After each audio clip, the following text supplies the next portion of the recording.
Hello everyone, in today's class I am going to discuss about an op-amp and a differential amplifier. Op-amp is the best example of linear IC and it is introduced in 1940s. Op-amp is called operational amplifier which performs some mathematical operations like addition, subtraction, multiplication and some logarithmic operations. Mainly it is used in process control, computer systems, communication circuits, power and signal sources, and some displays. The basic building block of an op-amp is the differential amplifier.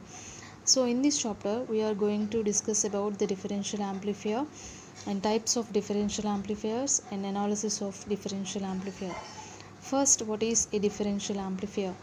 It amplifies the difference between two input signals, hence it is called a differential amplifier. Consider an ideal differential amplifier in which we have two inputs V1 and V2 and V0 is the output signal.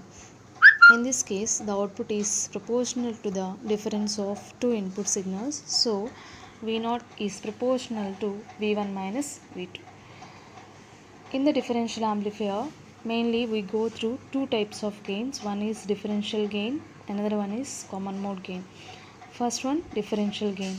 So from the above equation, we can write V0 is equal to AD into V1 minus V2, where AD is constant of proportionality and it is also called a differential gain.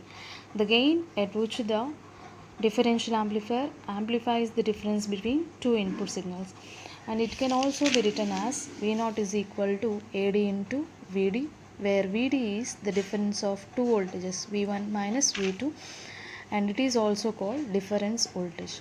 And finally AD is equal to V0 by VD. It is the ratio of output voltage to the difference voltage.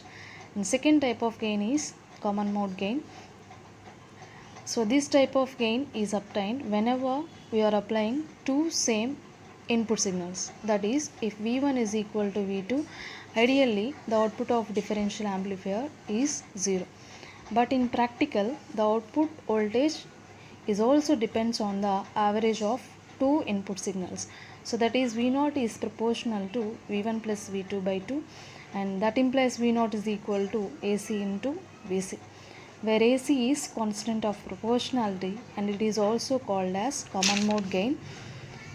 It is the gain at which the differential amplifier amplifies the average of two input signals, and VC is the average of those two signals, that is VC is equal to V1 plus V2 by 2. Another important parameter in the differential amplifier is CMRR. So CMRR is common mode rejection ratio. The ability of a differential amplifier to reject the common mode signals is expressed by a ratio called CMRR, and CMRR is equal to AD by AC, and it can also be defined as the ratio of differential gain to the common mode gain. Ideally the common mode gain is 0 and that implies ideally the CMRR will be infinite.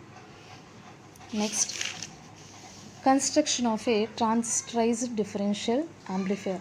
In order to construct any differential amplifier, first of all we should take two emitter bias circuits which are identical in characteristics.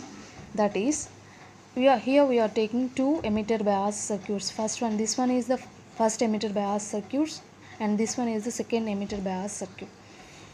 So characteristics of two transistors must be same. That is, Q1 characteristics must be equal to the Q2 characteristics. Next, the collector resistances should also be same. That is, RC1 is equal to RC2. Emitter resistances should also be same. That is, RE1 equal to RE2.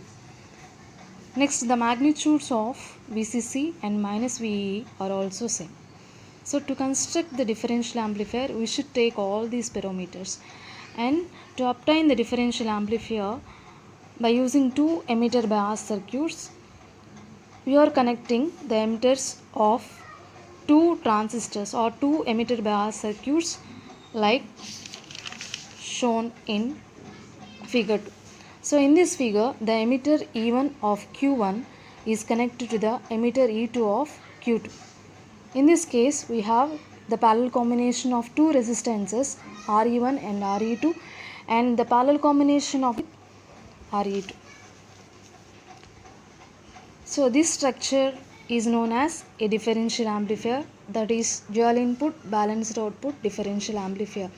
In this case, the base B1 of Q1 is connected to the input Vs1 and the base B2 of Q2 is connected to the another input Vs2. The balanced output is taken between two collectors, that is C1 and C2. So here we are taking the output between two collectors and this output is known as balanced output or floating output. And we are applying two inputs, so that's why it is called dual input configuration. Totally, this configuration is known as dual input balanced output differential amplifier.